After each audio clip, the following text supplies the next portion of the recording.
Hi,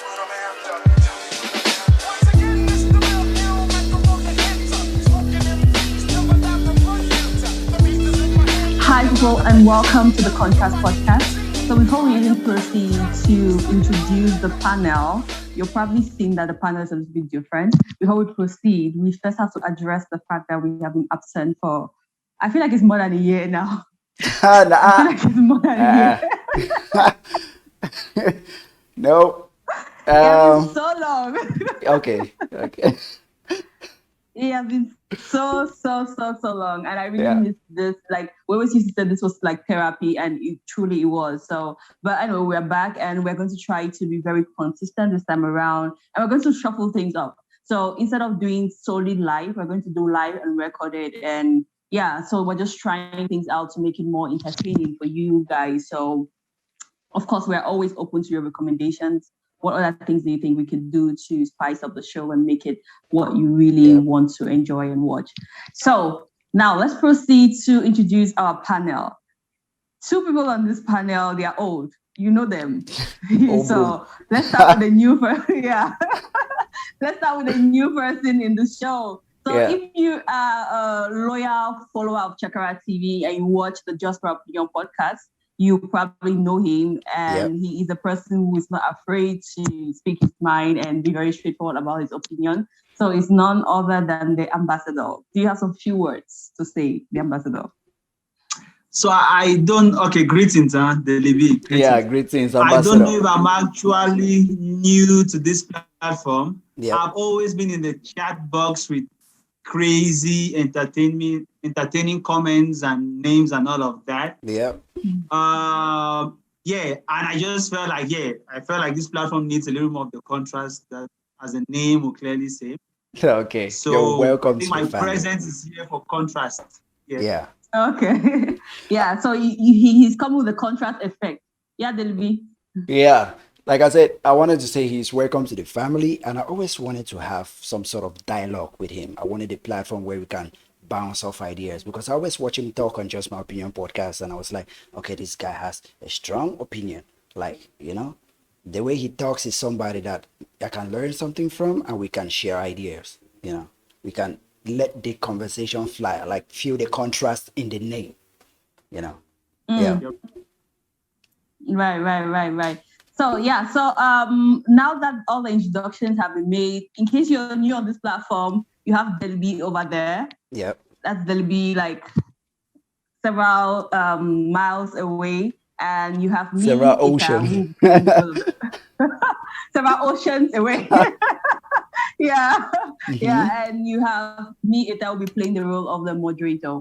So let's dive into it. Let's go to our topic.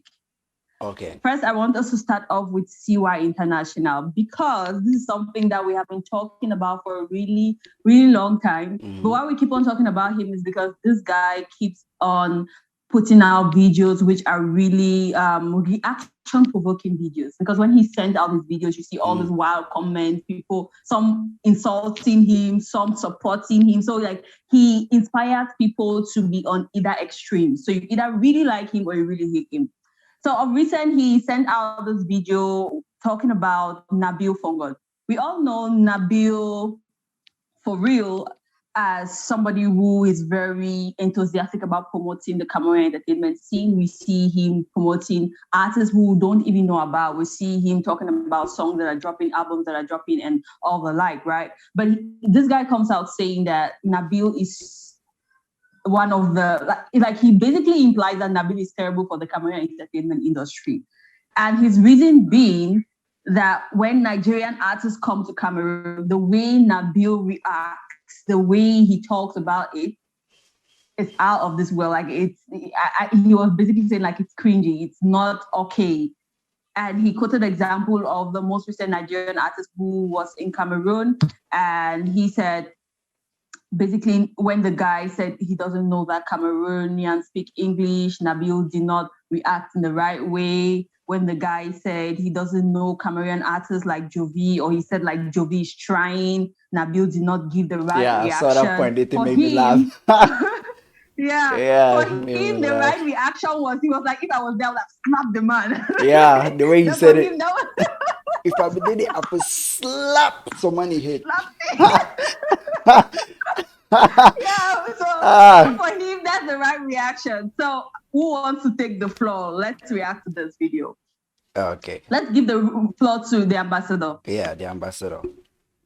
Okay.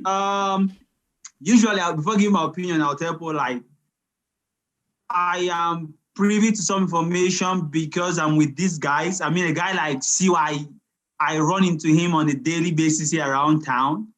So there are things which I know, which I cannot actually say them directly, but it's going to influence my impression about certain things. So given that CY is a comedian kind of person, I will take everything he says with a pinch of salt. Also, I don't feel like there's any one man that makes the industry. The industry is just a reflection of a sum total of our minds and how we all react to these things. It so happens that some people are in front there who they are seen, they are more visible. But I feel like if we want to point fingers, each and every one of us in different skills is responsible for this Nigerian influence. And even before the Nigerian influence, there was the American influence. I think the Makossa and Bikusi era died way back, I think towards the end of the 1990s about. Then hip-hop took over, Niger took over. Yeah, we have not regained ourselves to an extent. Coupe de Calais came in between there, but that's not even still purely Cameroonian. And I feel like somehow we're fighting a lost battle. In this global world, there is really nothing we can call as Cameroonian per se. So when the Nigerian does not have any guilt when he jumps on the Ghanaian tuntum sound, or when he jumps on the South African, how do they call this, the new Amapiano, they have no guilt. They put their own touch to it, they make their money, they please the fans, and they dance with it. But for some reason, I feel like Cameroonians are a flock of sheep without no shepherd, so we are just going in every direction. We complain now, we take no action about it, nobody's fixing it. Part of it, I just feel like there's some joy in just complaining. That's our own content we produce, the complaints. We don't try to work on the music or the art or the comedy because, I mean, even CY is talking, if we want to look at the comedy sector of things, there are all these loopholes too. At times, I feel like there are some double standards. When is the artist? But when the actors bring the Nigerian actor here, we see the same kind of thing, but nobody talks that much. When they bring the Nigerian comedian, it's the same thing, but nobody talks that much. So I feel like it's just a reflection of our minds. Now, with regards to Nabil, I feel like some of these guys still he's just reflecting the minds of the people. He might be Nabil in front of the camera, but I feel like all of us have a certain complex when it comes to Nigerians. We can take advantage of this complex or we can shy away from it, but the complex will be there. The guys are bigger than us. They have a number advantage against us. I also feel like CY is not, he has some valid points every now and then when he's talking about the percentage of play and things like that. But his manner of presenting it kind of kills the validity of the message at times. So, yeah, I feel like he has a very valid point though. But when it comes to like the interview with Bella Schmurder or be it what Davido said, I will not blame them. Progress. I will not blame them because even other Cameroonians, when we are in face of, let's say, how can I call it? I remember when we were studying out there in Europe and we talk about Cameroonians and about the African culture and the Europeans don't know it. Oh, we are Americans and they're like, what do you guys do in Africa and things like that. There's always a tendency that the bigger person does not take interest in knowing the smaller person, but the smaller person knows the bigger person. So we should not rant about those things.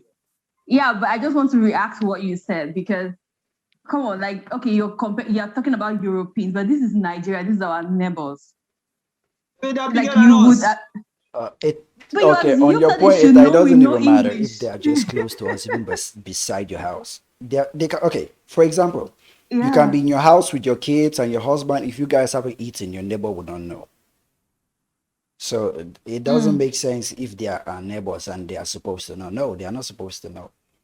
But reacting to everything CY said, these are the things I picked up from it and the things I feel like he just said out of emotion or he was just joking. There were some things where he had some valid points. There were some things where I felt like he was just joking, and there were some things there where I felt like he doesn't have enough information to actually make that kind of a statement.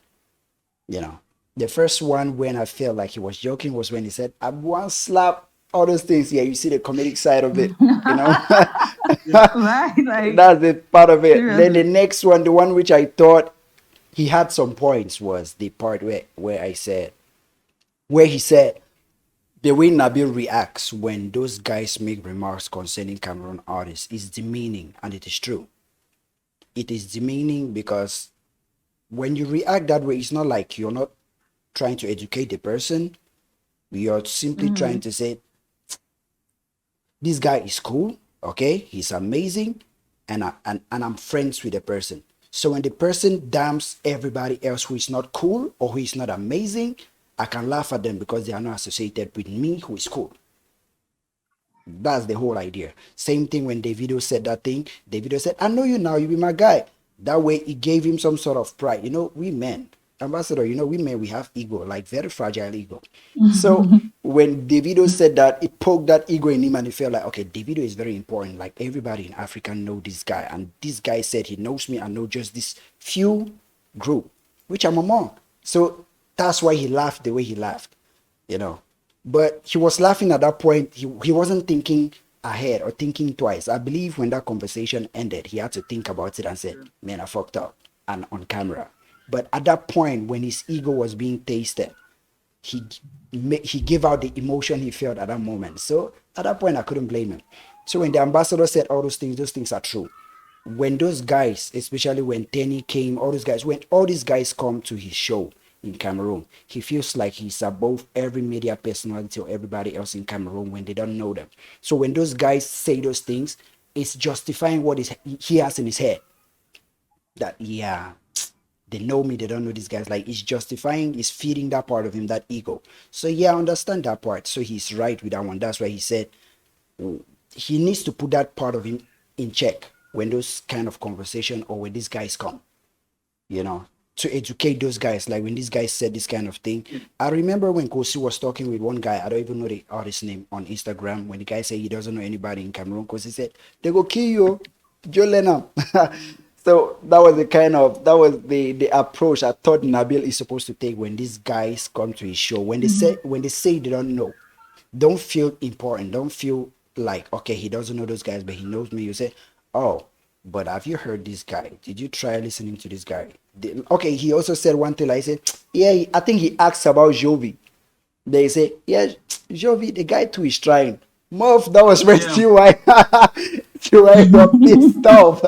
Even me, if I'm a Cameroonian, even if I was Nabil there, you know Jovi stayed in the industry. You know the leverage he has in the industry. When somebody in Nigeria who is not even compared to Bella Shimura, I don't think he can compare to, in Cameroon, even to TZ Panchak. Well, I don't even think TZ Panchak is even up there. But in Cameroon, I don't think that guy can compare to TZ Panchak. I don't know. I'm not in Cameroon. I'm just saying But based on the when you interaction. say he compare based on what? His Based fan base, the money he makes, the No, it doesn't. I don't mean based on the fan base, the money he makes. The guy's songs are fucking dope. I've listened to one of his songs. Okay, I'm just talking in okay. terms of the time he has put into the industry, the Okay, yeah. the respect. Because Samuel Eto'o respect Roger Miller, but Samuel Eto'o has had African Ballon d'Or. Roger Miller hasn't. It doesn't mean Samuel Eto'o is better than Roger Miller, but Roger Miller has had more time and came into the game before him. You know, Yeah. so all these things are all just like a matter of respect. This Bella, he Mm-hmm. just popped up on social media. I think Yeah. Stanley Yes. on social media. I think most Cameroon artists even have following than him. The guy's YouTube, I think he has just 14 or 20K or even 30K. I think it is going up since it's Nigeria. It rise fast since it just blew up. But what Mm-hmm. currently those guys, their numbers show that they're higher than him. He may surpass them because he's still coming up and based on where he came from, it's obvious that he will surpass them. But that doesn't mean he should lack that respect, like he should disrespect those guys who have put those foundations in those countries. So the way Nabil replied when he said that, when he said, that guy to the try, that's somebody who has been in the game, who has been nominated for MTV awards, and I don't even think you think about being nominated for those kind of awards. You know, even if you don't know him, just say, if you've heard his songs and you know he has put in so much time, just say, okay, Jovi, yeah, he's dope, and end it there and say, okay, I like Jovi's song, even if you don't like his songs, because not everybody's song is made for everybody. That's a fact. But you should acknowledge the fact that, okay, you are in a place where this guy is held in high regards. You just need to appease the land you're in, just to say those things. Yeah, but I feel there's a lot of comfort in the disrespect. Like, there's a lot of comfort they have. Like, for example, if I go to someone I don't know something, sometimes I feel some type of way to say I don't know it, and I try to beat around the bush. I'm like, not yet, or like show some kind of discomfort in the fact I don't know it. But there's a lot of comfort in no, I don't know. Like, I don't know those people. So sometimes I actually feel like it's some kind of shade. Yeah. The like comfort, the comfort comes from the environment they are in, the platform that is giving them that comfort. Also, as I said, I feel like it's also the fact that there's almost no consequence, or he feels like there's no consequence. Of course, because the host is making him feel like he can get away with anything he says because of his reaction after he says anything he says. For example, when Neno said Makosa don't die, when he went to Canada, you saw what Chop Chop did to him? Comment particular Makosa is more Nenos on that song Erwin Goma. The wise man coming, Makosi. Yeah, he said Makosa is more. When he went to Canada, the Makosa lovers gave him a hard time. So it depends on the platform. I feel like it's Nabil's place to school him. You, the person from the smaller country, to school him. Yeah. But also, I feel like if it does not reflect on the fans, the point I was going at was, I feel like each and every one of us, myself included, we have that complex where at times I will hear that Mr. Leo is coming to Boya, I will not move. But if Davido or Whiskey is coming, I'll move. And that's just so what the people are saying. Like, not everybody. I don't feel that way, and I don't think I can do that because I've said this over and over. I don't have favorite artists, so I respect your art and your music at the moment. So even if I'm here, but I think majority. Oh, yeah. I might not necessarily move. I'm just saying that these people will pull better crowds in Cameroon than the Cameroonian artists. One. Yeah. Two, we take our artists, the things we say about our artists, like I think it's one of the things which we might discuss later on about the way we criticize our own artists internationally. It makes people feel like they can also do same. If you're insulting your brother in public, why would I not insult your brother too? But there are those double standards. And Nabil not putting on his media cap, I feel like most Cameroonians talking behind the scene would throw the same kind of shit, would do the same thing Nabil did. Yeah, but you see but Nigerian also bloggers. Nabil is media and artist too. He's an artist, so there's Nabil is in the middle. He started as he came into the game as an artist. I also came in as an artist, but now I'm a producer. Most guys don't know. The credits to start showing. Okay, but the reason I lost my chain of thought there. I wanted to say something like the ambassador said something. I wanted to reply to it. The last thing he said before you. I think about this Nigerian artist disrespecting us because the fan base. I wanted to say even Nigerian bloggers, they do the same in public, but they cannot stand an outsider insulting their artists. It's everywhere. Nigerians insult their own people, their own artists, but when it comes to them against outsiders, you see them defending theirs. It doesn't give you any right. You can insult your brother or your sister today, but if you see an outsider trying to insult them or fight with them, you can fight in the house. You take your brother's side. That's how Nigerians treat theirs. But we don't. We try to go with a cool person. We try to associate with a person who is cool. It's an inferiority complex Cameroonians have. True. That's the one thing we all have. Not just Nabil, Cameroonians as a whole. I feel Yeah, like we have. Cameroonians, we all have it. And Yeah. Cameroonians have it, but the degree to which Anglophones have it is way too high. Because Anglophones don't make songs, for example, music. Anglophones only relate or pull a songs in when the Francophones have made that song hard. It's very difficult to hear an English song blow up, pushed by Anglophones. They go with the trend. Anglophones It chase the does. trend. No, I think it does, but it does not last. It's difficult. So the structures that be who want to carry songs that the mass enjoy. So take an example like this song for, was it Foul? Taronex. Yes, that was something which came from the grassroots. Yeah. It came from the grassroots, but because the structures did not pick it up, the international things were not nominated for no award, it was not that kind of thing. So it died down again. So I think most of the time we vibe to things, but it takes more than just people singing your song on the road for the song to rise to certain levels. Yeah. The population takes it to a level, and then now the radio stations take it to another level. Then those who have voting rights in certain awards have to take it to another level. So that all these things, but I feel like the thing is the Anglophones don't have, we are not strong in Nigeria, are not strong in Cameroon, so our things can only end there in the middle. It's not like we don't have things which come from the grassroots. There are things that rise up from the grassroots, but there is no system to take it up. Yeah, I think this is the first time somebody has made this, that I've heard somebody make this point, and it's a very, very, very big, valid point. Yeah, there's so much sense in it, because even going back to Banye Choco, who knows about that song? Yeah. I'm not ambassador. Yeah. You know it, because there was one time I asked her, you say you did not know it. I hope you know it now. I don't want to say disrespect. I know it. Okay, Banye Choco. That one, it blew up to same. You had Be Proud. That's also Anglophone. Yeah. Yeah. Right, yeah. Yeah. You have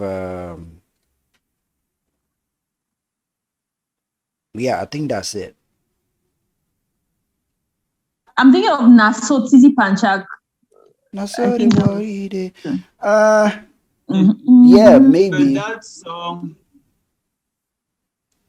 Yeah, because like there are some songs that I hear, like especially Kosi songs, when they drop, you hear a lot in bars and places around here in Yaoundé.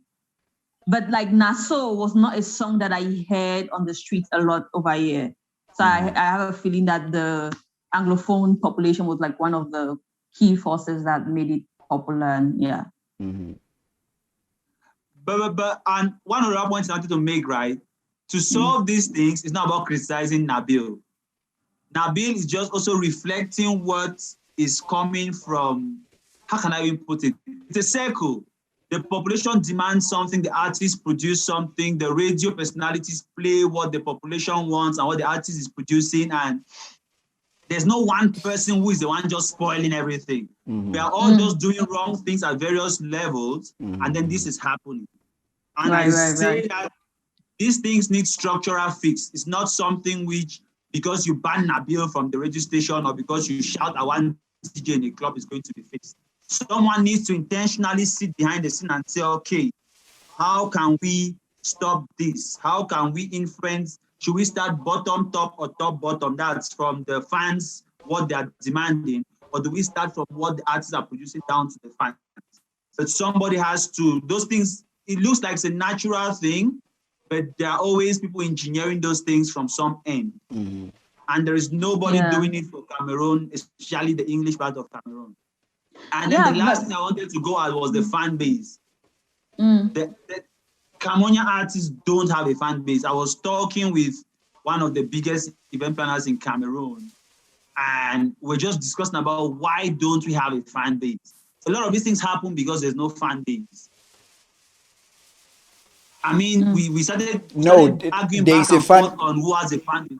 No, go ahead. there is a fan base, but everybody's fans belongs to everybody. There's no structure. There's no way to actually say, okay, I can reach my fans. There's no, how can I put it? They're What do you mean by everybody's fans belong to everybody?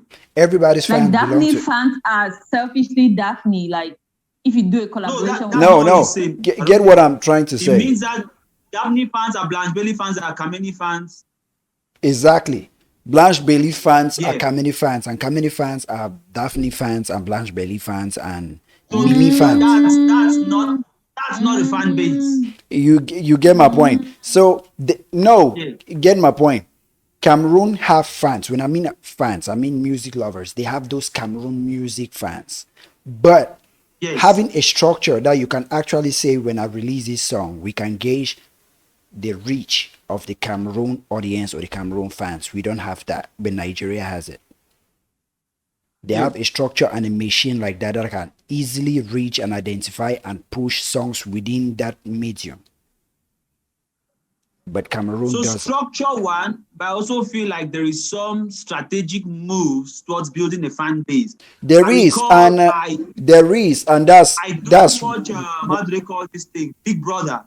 yeah. But of recent, I started seeing some kind of cult-like reactions to the characters in Big Brother, and I just started Yeah. watching it like, what are these guys doing here? Which this some power here, which Also I've not yet addicted. understood. Yeah. Mhm. So I realized, and I was watching even the podcast around Big Brother, and I realized that like the guy who was evicted, was it last week or so, the Michael guy, he is nice guy, he can sing, he did not do any major wrong thing like the others who were evicted the same week like him.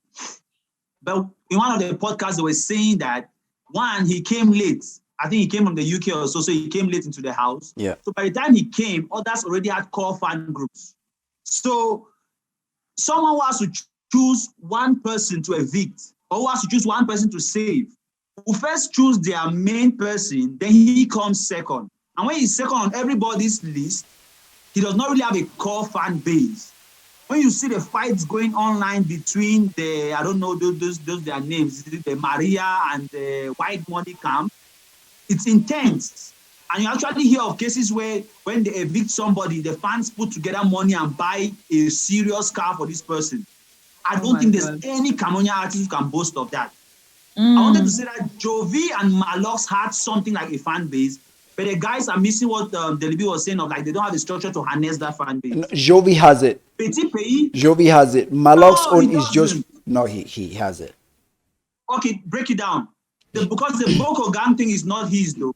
That is That was the only what thing that looked like Boko Gang. The Boko Gang brand and merchandise thing is not Jovi's. no, it is So you not. do not really But have any understand this. structure to control these guys. Yeah. There are three kind of fans. The things I've been, let me just say, for years now, I've been studying fan bases and movement and support on every space, movie, music, acting, everything. Okay, I could categorize it as three.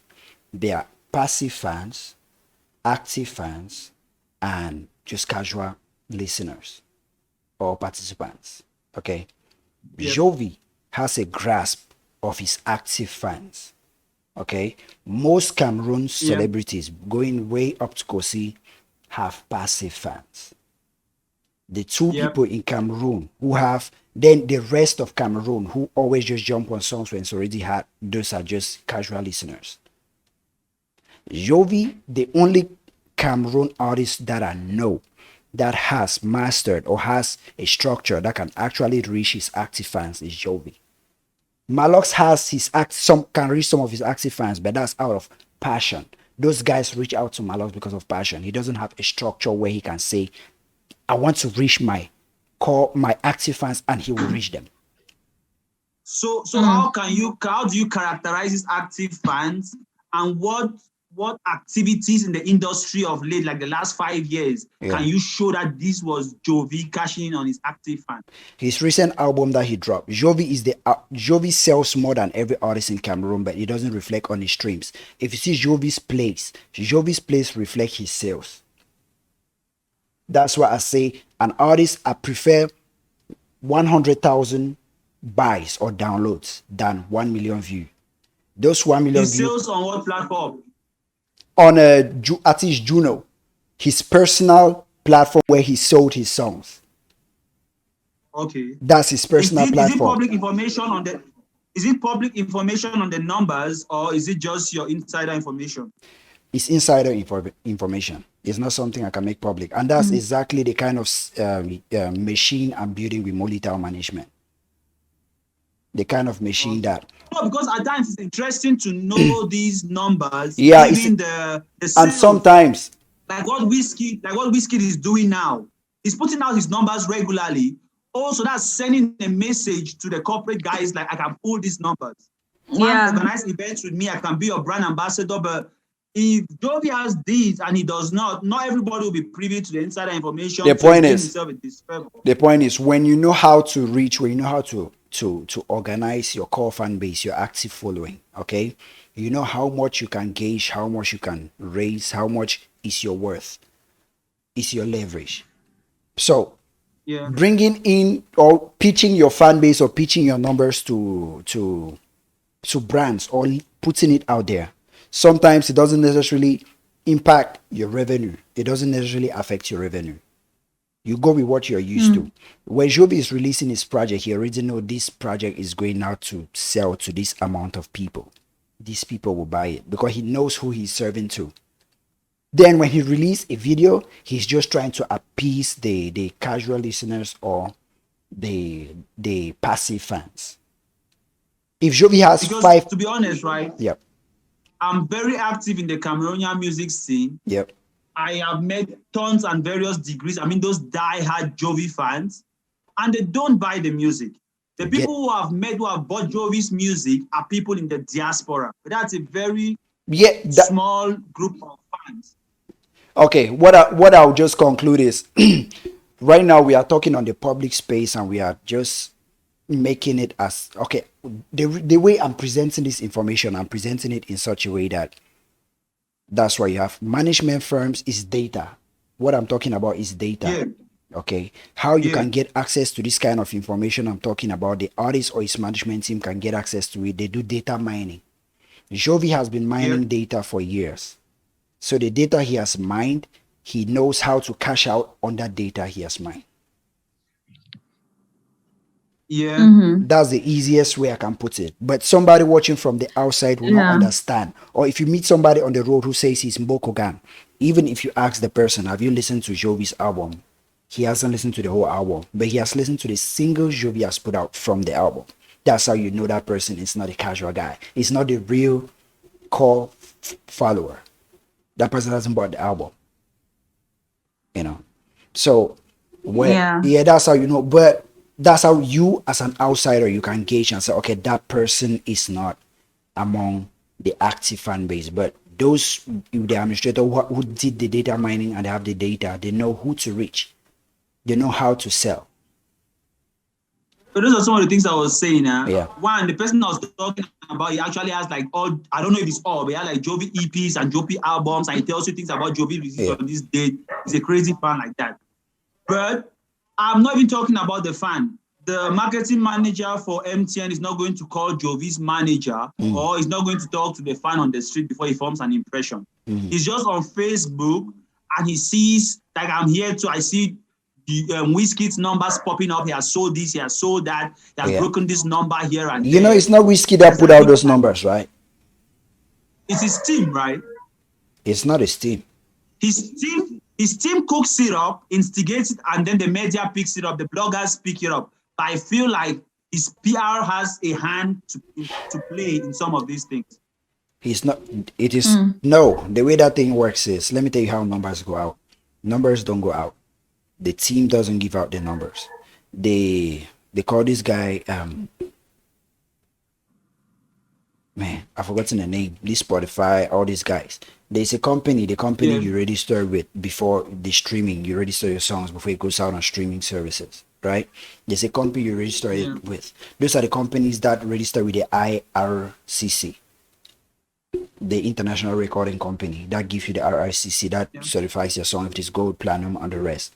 Okay, if they don't give those statistics for every app, like everybody, if you haven't reached a certain threshold of numbers, they give it out to the team, because even your team don't know your streams unless they know the streams that are visible on Spotify, the ones that you can see. But on iTunes, you cannot know the stream that anybody has on iTunes. I feel like they push though. That it do what? They push. So like, I'm not just talking about streaming numbers. I'm talking about like ticket sales. Like yeah, normally, yeah, they have to put it out. Yeah, they put it out to push. Yeah, they push it. Yeah. Like you see, normally there's a whole chain of information flow. Once Pulse Niger and maybe Linda Ikeji pick up something, there are maybe 100 other blogs that will pick it up because those guys have picked it up. And when you listen to Pulse Niger and the rest talk, you know that they're in contact with the PR person or the manager of Burna Boy's team. So it just takes a WhatsApp message like, hey, oh boy, how far? Do you know that my guy has hit these numbers? And then he now picks it up and then relays it in his day-to-day discussion on Pulse Niger. And then 100 blogs pick it up. So at times, it looks as if it's a natural or some organic thing, but they actually pushed out the information out there like, see what's happening. But the point I was driving us was towards the money side of things, because I feel like if Jovi has such numbers, then he should make an effort to make the public to know that he can do these things. I'm a huge Jovi fan, but when I want to talk at times from the business side of things, I put myself out of the fan base thing, because when I don't sell tickets, or if I invest my 5 million behind a Jovi concert, I'm not putting that 5 million so that I'll come and sit and watch Jovi alone. If the tickets don't sell, it's a problem. I will forget that I'm a Jovi fan and I might quarrel with his whole team. Let me ask you this question. Do you know Jovi is the only artist that has done a Cameroon tour? Ex-Malia, those two, Jovi and Ex-Malia, those are the only two guys that have done a Cameroon tour, a national Cameroon tour, and sold it out in every city. Do you know that? Which year was this? Let me see. When he dropped his album HIV and when he dropped 16 Wives. HIV, so this was like what? 2012, 2013, and 16 Wives was I think 2016, 2015. I think. Where he did that? Yeah. I don't recall for HIV, but 16 Wives, yes. HIV, I think I was just coming back to Cameroon. I was not that in touch with. Yeah, 16 Wives, HIV. Jovi started this whole Cameroon artists can go on the road and tour like how these Western artists do. Jovi did it. Which towns did Jovi do this tour in? Jovi did it every town in Cameroon. Ask anybody who knew when Don for Quad came out and Man Pass Man. In Boya, he did it. When he released his album, he did the album tour. 2012. Yeah, 2012 and 13. No, because I recall the last time Jovi came. No, Jovi has been to Boya twice. I don't mean shows. Once he came I mean a tour. Where he says in every city this season, this tour season, I'm on the road. He leaves Boya to Bamenda to Douala to Yaoundé to Maroua. When he goes to those towns, does he have shows in the towns or what? That's the reason for the tour. It means he's going to tour. The event is a Jovi event. He can have somebody like some of the guys in Nobel Music that will be like backup artists, but he's the headliner. That's why I started asking like, where did he go to? I'm assuming that Jovi comes to Boya, I will know. He went I recalled twice. Yeah, he went when Jovi was in Boya, he came for some Askia show. Yeah. And then once, I think he was in Catholic University. Those are the two times I can recall Jovi in Boya. Jovi started when he released HIV. The first city he went to was Boya. That was 2013. The second one he did the show in was in Yaoundé. He did it at the Palais de Sport. The next one he did a show at he did it with Palais de Sport. He had Crotal there, he had Kopo. Like there were so many artists there at that time. They did Palais de Sport. Yeah. Who the fuck is calling me? Okay. So he did that. He left from there, he went to Douala. That was when they started the Douala Music Hip Hop Festival. He started it with Pete Bakadzi, Buddha, Lady B, all those guys. That was one of the things that kickstarted that whole event. Jovi has gone to Garoua during that period. Like he's one of those artists that when he drop an album, you see artists dropping albums and say they are going on tour. Jovi is doing it in Cameroon. He has done it. So Jovi, don't get me wrong. I know Jovi does tours. Exactly. Right? Palais de Sport, I've heard about those things. But what I'm saying is they are not doing a good enough effort to communicate, especially to the corporate world, of their powers with regards to the numbers. When Jovi came to Boya, for me, coming to Boya and saying you're doing a tour where you go and sing in Dream Lodge and Las Vegas is not a tour. It's not a numbers tour. Come to Boya, feel how do they call the stadium here with maybe 2,000 people, 3,000 people. Brag about those numbers. Do a whole behind the scene thing. Do a small documentary thing about it. Push it out on 1 or 2 media houses. That's how the corporate guys in Douala sit and watch this thing. Because I feel like there's that once we fail, an artist only has as much energy as he has to push. Once he pushes, the money does not come back in return to boost him further. Because once Burna Boy does what he does, and then Glow gives him 10 million, I don't know what, I'm just calling random numbers, $1 million to as an endorsement package for maybe 5 years. Do you imagine what Burna Boy can now do with $1 million? He can rebrand himself. He can send money to more media houses. He can add the quality of his videos. But once our artists push out these things and the money does not come back in return because they don't communicate properly, then they feel discouraged and they only fall down. I feel like Jovi now is on some level of sustainable, not even sustainable, like just he's contented with his level and he's just like, what will be, will be. I don't feel like the progressive curve which Jovi took from HIV album to 16 Wives is still rising. Okay, so I want us to dive into our next topic, and I feel like what we are talking about is somehow related because you're talking about Jovi filling some stadiums and showing the population that look at the whole field, right? So, firstly, let's talk about Kosi when he had the UK tour and he made a lot of noise like he's going to the UK for a tour. And then you saw people throwing shade on social media that you're making a lot of noise that you're going to the UK for a tour. All of you guys sing in a small room. And it's the very thing with Titi Panchak when the video came out about him landing in Dubai for a show and stuff. There's some comments that were like, don't make this kind of noise very soon, like Kosi, you just go and sing there in a room and stuff. We know Jovi has been thrown shade to Titi Panchak for the same reason. So I want us to talk about this in relation to this article where this guy was talking about the fact that Cameroonian fans are very negative when it concerns their artists, and that this negativity doesn't speak well to the public. And what do we think? Do you think we should call out our artists on not being able to fill big halls, or do we praise them for the small ones they have filled and hope they do more? I don't know. Delby can start with this one. Okay.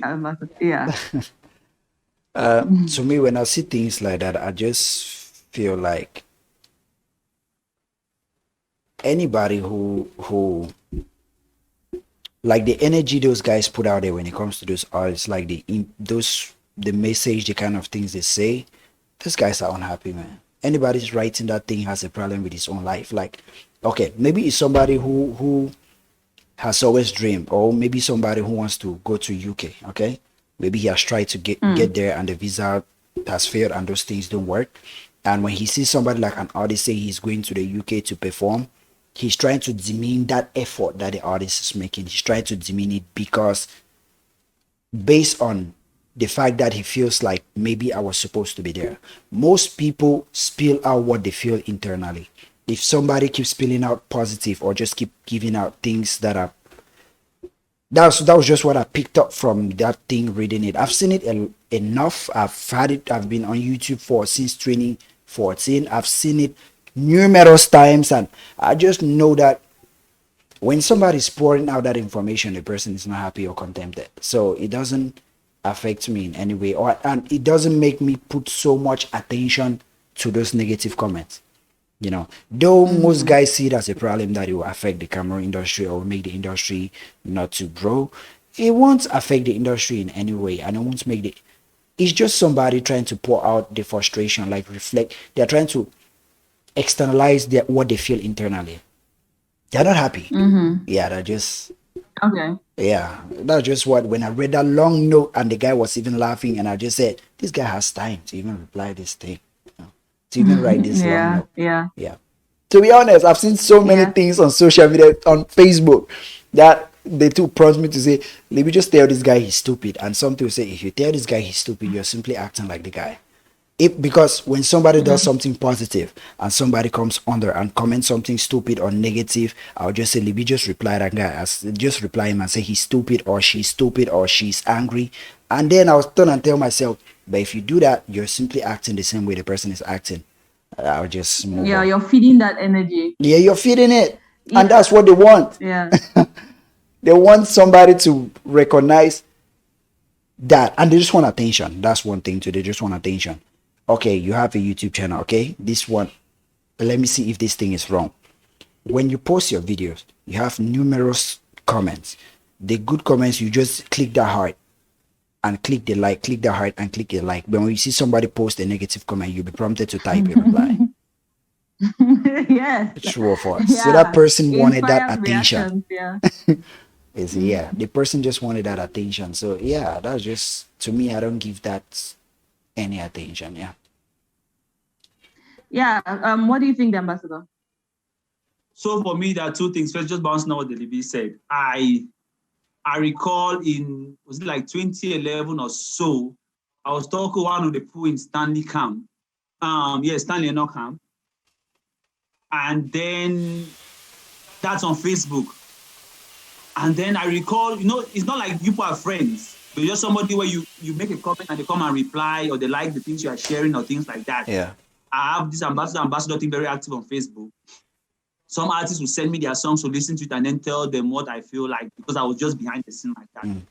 So I recall one day I said something about, I think Stanley put out a post saying that fans should suggest where he should come and shoot the next video or so. And then before that, I had gone under a comment, but I usually just write when this particular person was in Stanley's camp, right? And he put a certain watch, and I was like, I have a similar watch like that. And he just came and read something about and bragging and something. I just laughed, ha ha ha. And then when I came down under that post of where you should shoot the next video, and I was like, Bang, boy, I asking that question. You don't know the road to Manfred. Something like I cannot even recall. There's something in the direction of why it's not going to fit in Manfred. This guy came and wrote, the guy in the camp came and wrote, ha, ha, ha.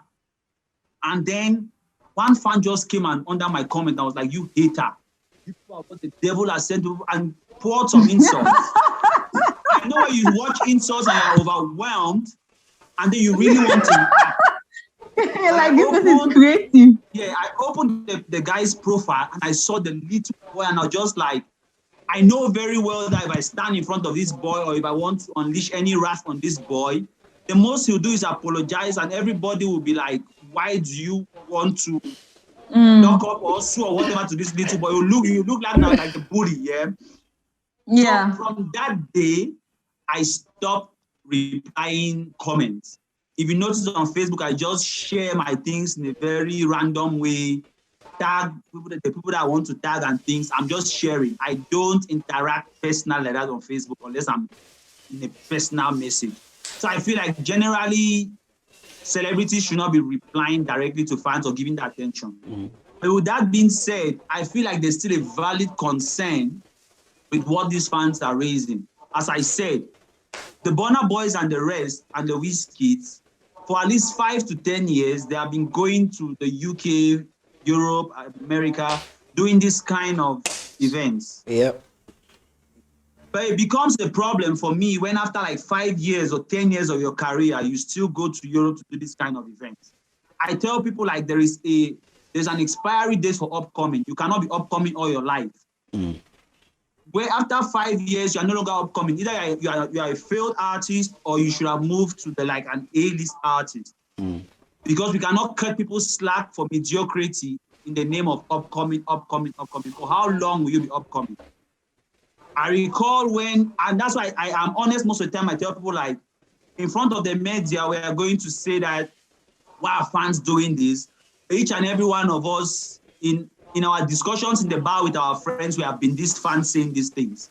I recall, was it like 2010 when Petit Pays came to Cyprus, and he came and sang in a small hall thing organized by some Cameroonian kind of thing. And then when we saw the flyer, I don't know if he was coming from his team or was from the guys from Cyprus. was like his tour in Europe.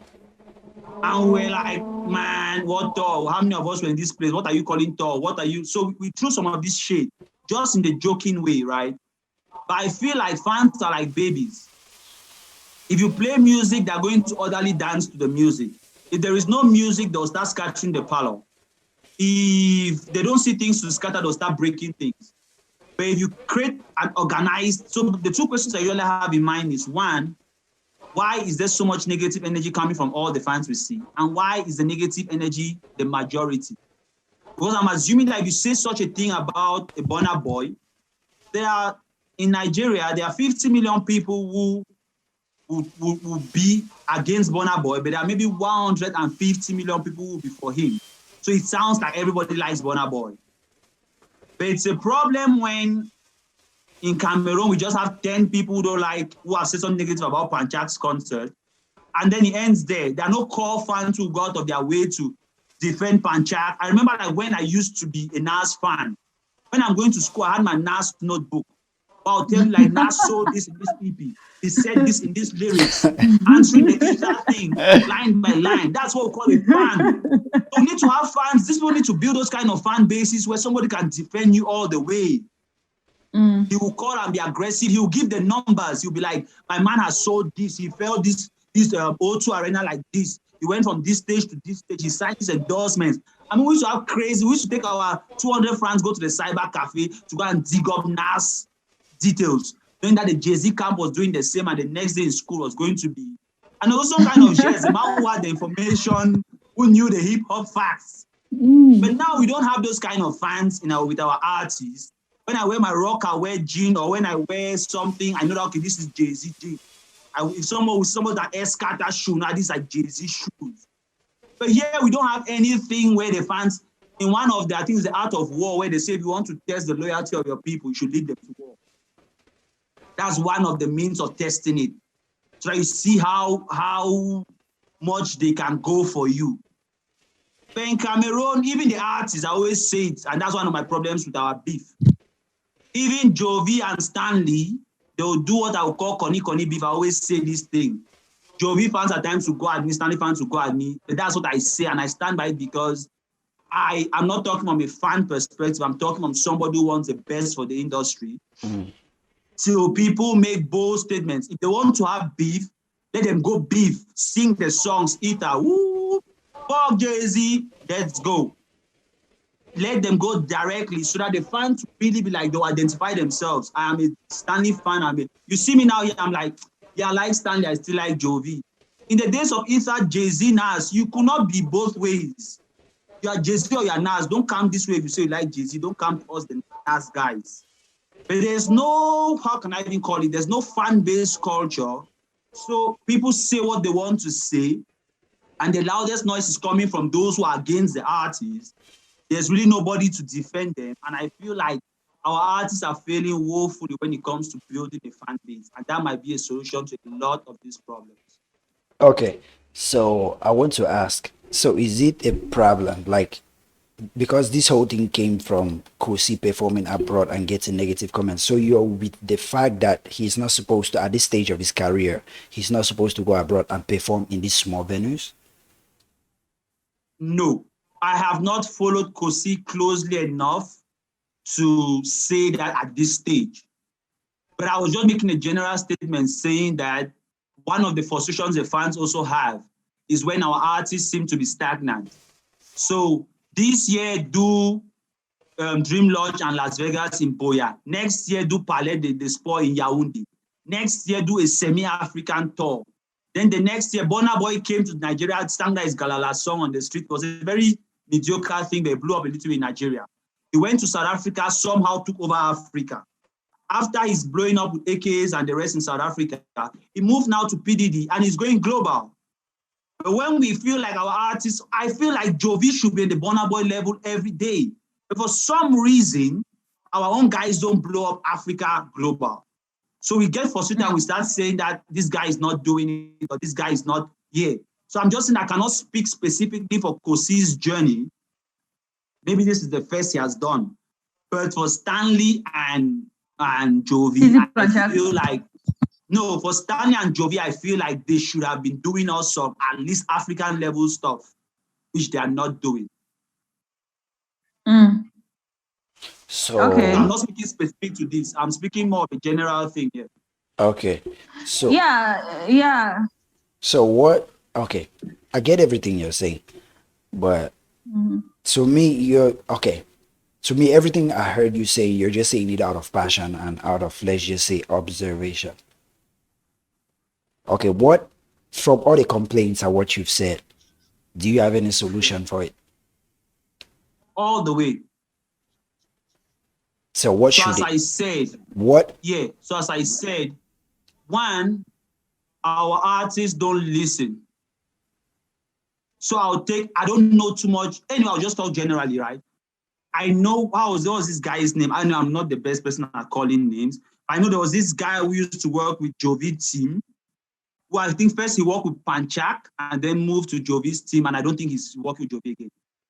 The team which Stanley started off with Hempe, I no longer see what's his name? Tony Nobody. This radio person. No, not Tony Nobody. Shamak. I just forgot. Not Shamak. There was this guy who was behind Stanley, most management things. I just forgotten his name. Okay, the other thing is like our artists. In the last 6 months, B-list artists, I'll just call them B-list artists, at least 5 of them have left their labels. It is not done. Whatever strategy people put in place is a 5-year, 10-year thing. By the time you're at a level for 2 years and you start feeling a little bit of fame, poof, you have gone. You have called your brother from Yaoundé. He's now your new manager. So there's no time to build that strategy. There's no time to follow up and build that fan base. It takes years of giving the fans, they give you back energy. You give them, they give you back energy. That's how the fan base is growing. So one, they don't listen to. Burna Boy was crazy for a while till his mother got into his management. One, our artists don't listen to management. They don't listen to people who can strategize for them to help build that fan base. Another thing is for them to listen. There's a way you present a solution or information to somebody for them to listen. And each way is based on the character of the person. There are some guys who are so volatile, there are some guys who are so gullible, and there are some guys who are so quiet and enclosed. If you're a manager, you're supposed to know your audience enough to actually know how to present an information or certain information concerning the business you guys are doing, because music is a business, it's a whole company. The artist is a brand, the artist is a company. The artist is the source of the revenue that feeds everything in that company.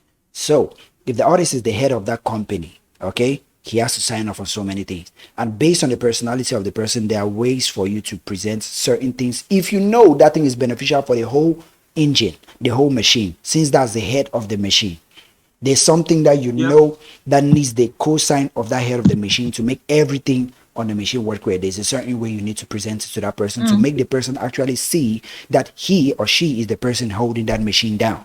Sometimes they blame just the artist because maybe you may present something you see clearly and you're not presenting it to the person in such a way that the person can see that that's actually what you see. You are just telling the person he's stubborn or he doesn't see it because the person rejected the idea you brought up. It may be a great idea, but the person, not everybody has the same IQ. So you need to understand people's personalities, okay, for you to present solutions or present things to them. That's one of the things I've seen in Cameroon with record labels, with so many. That's why so many guys. No, but don't get me wrong. I'm not blaming the artists all the way. If you recall, in the beginning of most of my discourse, it's always like it's a joint problem, so it needs a joint solution at various levels, at various angles. But what I'm saying is, I'm just addressing the case of Kosi and then projecting it to the rest. That's why I'm talking out to the artists. At one point, we are talking about the media or have something else to say, which is also affecting the artists. But if you go back to what I said earlier on with regards to the corporate guys, I feel like artists and their management, if they don't make an effort to tap into corporate money, they will never be able to solve this problem. Okay. So what I'm getting is we need better managers. Artists need to be better listeners. Like at different levels of the industry, we need to get the work done. And I think one thing which we also need to avoid is throwing blame and complaining and just get Exactly. to work. Yeah, true. Yeah, because like a lot of times the things that go viral in the industry is when a comedian has said something insulting this person or throwing blame to this person, and this, I feel like that should not be our key point of conversation, but we should be more of a strategy. Yeah. I want us to talk about our final thing because we're almost getting to our 1 hour mark, and which is this Musango bus drive, no, Musango manager. I'm not talking about that topic. PR. I don't even ever want to discuss that. I'm not talking about that topic. Who said he's richer than? We have to address this. I'm not talking about that topic. I don't even know why this is even a topic. So I will not even give him that validity to call his name. As I said, these are some of the things which if people had a core fan base, they are going to attack. Like if you recall, there's this guy, what's his name? The guy who slept with a married woman in Big Brother house. Yeah. I don't know. What's his name? Is it Nonsu? I've forgotten the name. The hits that guy had, death threats were coming his way. He was forced to apologize, but you could see that he was not apologizing because he's really sorry for what he did, but because he was like, just saying sorry is not worth all these hits I'm getting, my family is getting because of this act. So at times, artists are like, when you talk about the beehive, they really sting you and you can actually feel like your face is stolen. Yes. When somebody who I don't want to talk about them, and he says about Stan, and then the blogs pick it up, and then it's even up for a debate. They're not shredding him into pieces. I feel like our industry has a problem. Yeah. The thing is, crazy. one thing is, Cameroon bloggers, I don't blame them because they need content, they need things to post, they need things to talk about. That's one thing. The second thing is, when you choose things to talk, that's why you see companies in the USA, you see this, that's why you see Vibe, Complex, Bboard, all these places, that's why you see them trend a lot. Because a regular person in the street will not insult the baby and you hear them talking about it. Who the fuck is that person? Like, I don't know why we are even talking about this now, but when I saw that and it was like one of the topics, I was like, what the fuck is this guy? And I thought it was somebody like a manager in the one head of one company. And then I saw the guy's job title and I was like, how the fuck did this guy even make it up to a blog? I feel like that his job title is even doing him a service, but I don't want to go into the details. My question was, how the fuck did this guy get onto a blog? And I was just thinking, like, maybe the owner or the guys who run that blog have some sort of link to that guy. They are just trying to give the guy some clout. He's also a blogger. Oh, okay. So he blogged about it. Blogger, kind of. No, so those are things is like, I recall like when I was doing a press release for one of my artists back in the days, I actually met this guy. So once one person pushes out something, the rest pick it up.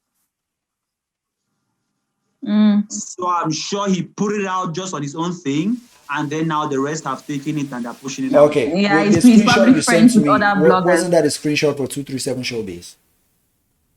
Yeah. Victor. I want to know why Victor posts that thing, but I'm just going to call him now on WhatsApp. But that's actually his guy. Content. So that's actually his guy. I know it's content. Come on, man. Some of these things you see the name of the platform, like you know your leverage you have in the industry, and there are certain things that you don't even have to embrace or even co-sign. Yeah. So when I saw it, I think it just 237 Showbiz posting it. I was like, "Where Emma? Who posted this thing? Is it Emma or is it Victor?" No, but like, if not even trying to throw shade, if you want to even go at Stanley, go and do a proper photo shoot so that the pictures can go. I don't know if he's all put out that picture or they just took it from his wall on Facebook. Forget about the photo shoot. What is the guy's track record on the media or his achievements or things he has done that I can actually say, okay, this guy has. But that's social media. That's social media. Though. Maybe if he did a good photo shoot, we might mistake him for somebody who has done something. But I think that social media every day, every week, people say things that don't have facts to back it. People just get up and say stuff because you have data, you want to say stuff, you say it. And especially if you're looking for some balls, like right now, there are probably some people, maybe some diehard Stanley fans who are going to go to the page, who are going to know, like, I did not even know he was a blogger. Now I know he's a blogger. Like, he has probably gotten some traffic due to that. And like you said, the people didn't even deserve to pass out that information or for guys to know. Because he came at somebody that the media likes. This is one thing I realized. People love to hate Stanley, Yes. Just because it was Stanley,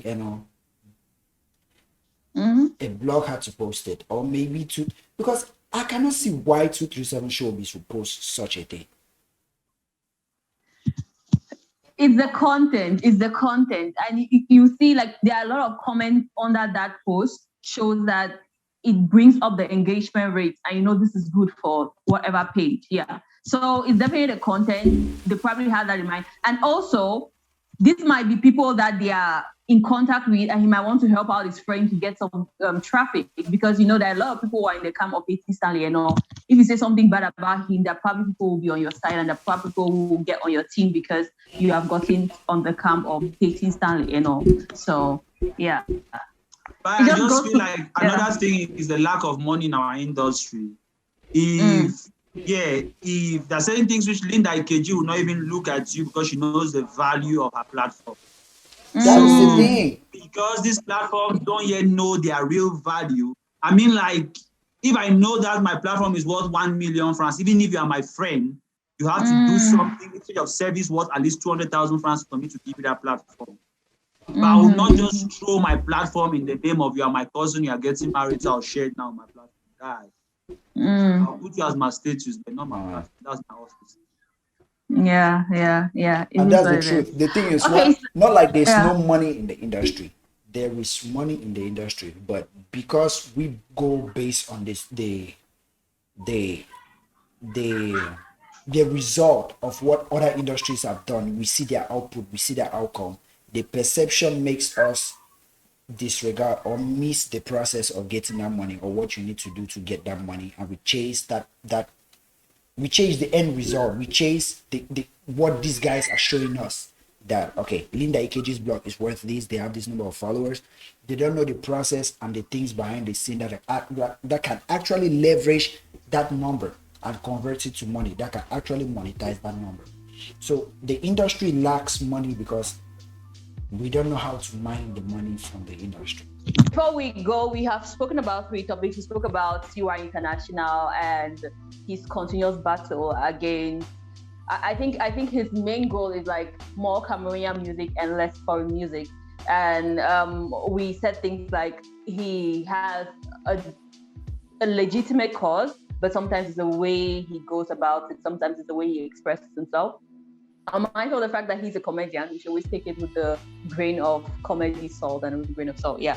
So then we proceeded to talk about the hate we give to our celebrities like TZ Panchak or Kosi, saying that they perform just in small halls. And we said, like, this is always come from a dark place. And word out to the celebrity, if you're listening, don't feed the hate. Do not feed the hate. It is not what is. Yes. And also we have said that the ambassador, and I think I also buy the idea. I think that our artists need to grow. Like, fans need to see a certain degree of progress. What comes to my mind is just, of recent, I saw this video of Salatiel performing in New York, and the crowd was really huge. And I was like, yes, this is what we expect from the CEO of the Alpha Beta. You're like, this is what we expect. We're very proud of that. Yeah. So the fans are very enthusiastic when they see artists going to places that they feel like this is where they belong. Finally, we rounded up with this guy who had something to say about his financial status, comparing it to Stanley Enu, and we're like, it is not even what the conversation. You can call that the lost but found session. Yeah, the lost but found session. Exactly. I think it just goes to confirm the fact that we feel very free to say some kind of crazy things about our artists. We feel very comfortable. Just the fact that him saying that, and we even think about for a second, just saying that, and we even think about it for a second, and it's even worth having this conversation, then there's a problem there. But I also wanted to call us out on this panel. I wanted to call us out about something. When Liby said something and we felt like it was Gina promote, we laughed about that. I'm like, why is it so funny? Like, why is it funny? I said we're all guilty of these things, though. Yes, like, we laughed about that. I'm like, we're all guilty of these things. Wait, that when I said what? You said you were calling different You mentioned Gina, outlets. and I said, I thought you were about to talk about Gina Promote. Gina Promote, and we all laughed. We all laughed about it. You said, Gina Promote, so only Ikeji. Yes, so like, why is this funny? Like, we need to really check ourselves. We need to check ourselves. Like, it just goes to show that we are all to blame, and we need to stop complaining and blaming each other and just work on ourselves and be better. Yeah. So, but before we go, of course, the other people on the panel, are there any concluding words that you have to say? Let's start with the ambassador. Yeah, so for me, I mean, it's a personal conquest. I might not have enough time to explain my experience about the entertainment scene here, from starting up labels, signing artists, losing millions, going behind the scene to work on the structure. But personally, I feel like there's a lot of work. There are some people who their job is to talk in front, but there are some people like the Lloyd Cohen kind of guys who are behind the hip hop scene. And if you see the web which they affect almost everybody's career, it's crazy. So those are the kind of people we need. I think we have enough artists. We have so many talented artists. We have enough radio stations, every other thing we have, but masterminds behind the scene who can work on these structures. Who he knows, I'll send you to this radio station, you perform in this event, you sign this endorsement deal because he has the strings in check. So I feel like we need more of this mind. And then lastly, after the structures, I feel like the artists have to make an effort to build a fan base. And even doing that is in working in close collaboration with strategists. These things are not, it's not par hasard that you build a fan base. It's not you, I mean, it's not out of luck. It's strategy. You do this, you see how they react, you push the next step, you see how they react, you push the next step, you see how they react. But for some reason, our artists just fail to do that. So I feel like people will hear me say that a lot on this platform and wherever they see me, because I'm all about the growth, making the money and getting things better. I may be wrong at times, I may come out passionate about it. I mean, you can only expect that from me. If I've lost some money in these things, there's some extra anger behind me, which it comes out in my voice. So I'm trying to check it, but it comes out from time to time. So just understand with me, but so that my intention is good, and I'm trying to say these things. And I hope that will come out. We will create more value from discussions like this. Okay, awesome. Liby? I don't have much to say. We talked about everything we had to talk about today. We had valid points. We had some contrasting ideas, some contrasting points of view on which is the whole idea about the show. We talk about things from both sides, both spectrums, and we come to a middle ground. We try to say, okay, we pick this, and fix it up. So overall, it was a great conversation. And that last conversation was really lost but found. Was really lost but found. But everything we talked about today, going to artists performing overseas in small places. I also wanted to add something to that. You can be a mainstream artist in your country, but just know you're always growing. Okay, that's why when they go to these places and perform in small clubs, that amounts to that just reflect the amount of nationals, like they are citizens they have in that city that they are going to perform in, or the reach of their song. You know, you cannot expect somebody who is popular in Cameroon, he goes to perform in a club or a bar in the USA or any country, and you expect you expect him to pull the same crowd he's pulling in your country or in French Africa. No, you know, his reach hasn't got the same energy he has in the country he's going to, but at least he has that reach there. That's the starting point.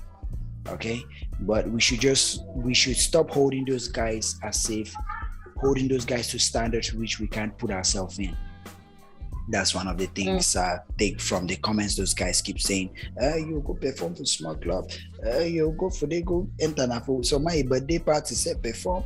At least there's a place out of his country and comfort zone that values his content enough to pay him to come there and present or play his song.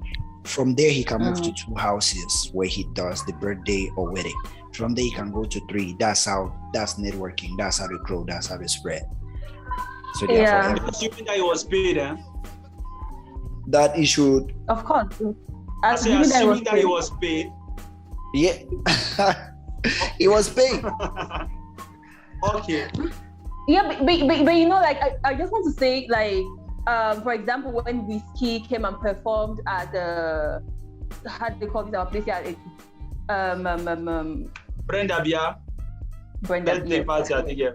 Yes, like when he came and performed, or like when they are going to do those small shows, they don't make a lot of buzz about it. I think, like speaking from where the fans might be coming from, is like this artists make like crazy buzz, like this big deal and stuff. It also comes to that thing when I said us Cameroonians or men, we have some sort of inferiority complex. So when somebody says he's going to the UK, he's trying to feed on that inferiority complex that the other Cameroonians have about themselves. Yeah. So sometimes when you receive the backlash, you deserve it.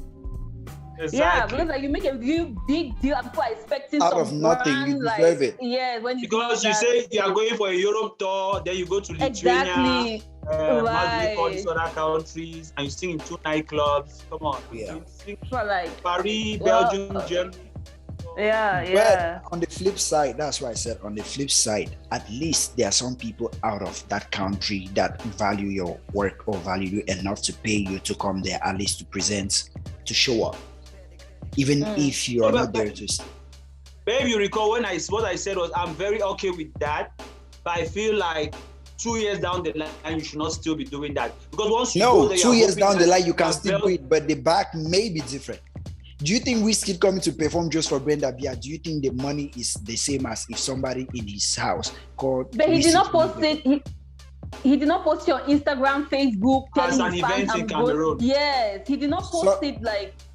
So people value things differently. Maybe the paycheck he had is more than what he has had even when he performed for those big venues in Cameroon. Maybe that's why he's overholding that particular event in a high regard. Maybe it is because of the way it has influenced his bank account or influences his life. It may be small in scale, but the financial part of it, maybe it is beyond something he has done before.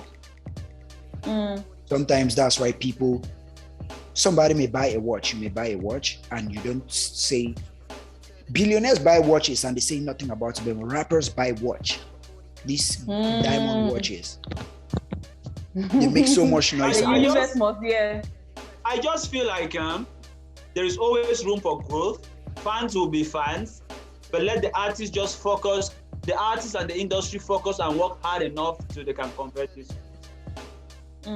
Yeah, we cannot hate our own people to say that Cameroonians are bad people, nobody likes us. Cameroonians are what they are, and at a certain point in time, they will take shame and just follow you. But just work hard until they get to that point where they have to take shame and follow you. Complaining about it does not help.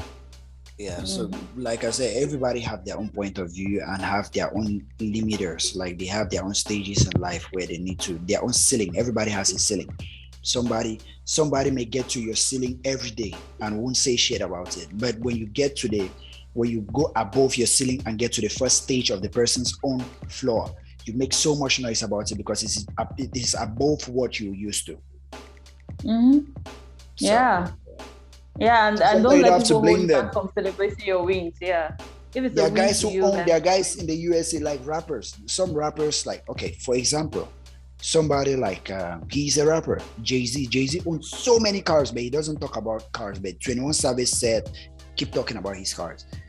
Kodak Black, all those guys talk about so that they own 5 cars, 10 cars. But Jay-Z didn't own a yacht. But most of these guys don't talk about it. Drake just bought a plane. He's talking about Air Drake. Jay-Z, all these guys have owned planes, but they don't talk about it. It's just, yeah. It's just like... But you see, that's my point with where I said I don't really have a problem with the Panchas and the Kosis. My problem is more with the Stanleys and the Jovis. But I feel like it applies to Stanley them too. Jovi, no, it applies to them too. They are our own Jay-Z, and then Panchas will be the 21 Savage. It applies to them too. Listen, what you're saying now is a matter of perception you have about them. That's your perception about them. But the reality with them is they know what each activity has done for them, their legacy, their family, and their growth. So they treat it differently from the way you guys perceive it and how you treat it and how you react to it. So that's your perception about Stanley or Jovi or Kosi. But when they do anything that you guys think it is basic, but they are getting into a new space, that space carried so much weight than what they have. But it's the same level. It's like you can buy a plate of food in Cameroon, let's just say 500. So you don't think that Jovi, you don't think that Jovi and Stanley should have been bigger in the African scene at least by now? Because it's going to like 10 years. Nobody in the world, nobody owns or deserves to get anything that they don't aim or want or reach for. They are not. So you think? So there's one thing. Them being international artists or them being big artists in Africa, they don't deserve anything. Nobody deserves. So are you nobody saying that they don't want it? Are you saying that they don't want it, or are you saying that they have not earned it? I'm saying that they don't know. I'm saying that they don't know how to ask or demand for it. Okay, so they want it. They are probably envy. They don't know how. They dream for it. They envy it. They desire it, but they don't know how to request that level of respect. Okay, so I think we are gradually going into another conversation, and if we dive into it, we might be talking for almost 30 minutes or probably an hour. Yes, so let's just round up here right now. Okay. Let's just end here right now. We'll have a lot more opportunity to continue this conversation. Yeah. So let's sign out. Liby, take us out. Sign us out. Okay. Yeah. It's Contrast Podcast. We've been away for so long. Life. We are all human beings. We have life. We have things that we do. So I think all those things we've decided to say, you know what, fuck it. We'll come back, put everything in place and keep the ball rolling again. So thank everybody who watched this first episode. Drop your remarks in the comment section below. And I think the community, the WhatsApp group has slowed down a bit because we've slowed down too. And we are not pushing it too. Okay. Yes. So below this video, there's a link to the WhatsApp group. Click the link down there. You can contribute. You can be a part of this family. Contribute. Give your topics. If you have opinions, you can drop it in the group. Okay. Join the WhatsApp group. My co-host, like the Obrum, we are both Obrums. Right. Okay. Right. And we have a new member of the family. Okay, Ambassador. Yeah. I wish that sound card was here. Would have like, boop, boop, boop, boop, boop. Yeah. And if you guys notice, I just moved. I just came into this place. I haven't made 2 weeks here. I moved from my old place. That's why the studio you guys see is different. No studio, no lighting, not everything. Yeah. So I just moved to this new place. And this is just a small space, the basement that I just run to record and rush out. But I'm still about to decorate it and turn it into a studio for now. So we can move forward. Yeah. So thank you guys for watching. It's Contrast Family. And we are, right? Subscribe. Okay. Before we leave, I always forget that part, Disrespect to me. Respect. Acknowledge Chakra TV on the platform too. Yeah, if you're watching us for the first time, click that subscribe button down there. When you click the subscribe button, click the bell. When you click the bell, put it on all. That's the one stupid job YouTube has given everybody, including us. Because the job they have given us is for us to keep telling you guys the same thing over and over. But the job you guys have to do is for you guys to do what we keep telling you guys to do over and over, like for the new guys. Okay, click that subscribe button down there to go part of the family, so you get notified every time we drop a new video. This show is on Chakra TV and Molly Town. Okay, so if you're watching this one is for Chakra TV, right? Molly Town. Okay, so this episode, the next episode will be on Chakra TV. Okay, so you guys go to Chakra we'll TV. Be live. Right. Yeah, we'll be live on Chakra TV. Oh, I like the live episodes. Yes. Like it. Because that's where you see everybody coming in, the family. I guess those guys have missed us. Okay, so thank you guys. I always forget telling you guys to subscribe. That's why I have Eta here to remind me. Thank you. So it's your boy Liby, Eta, Ambassador. We out. Bye. Yep.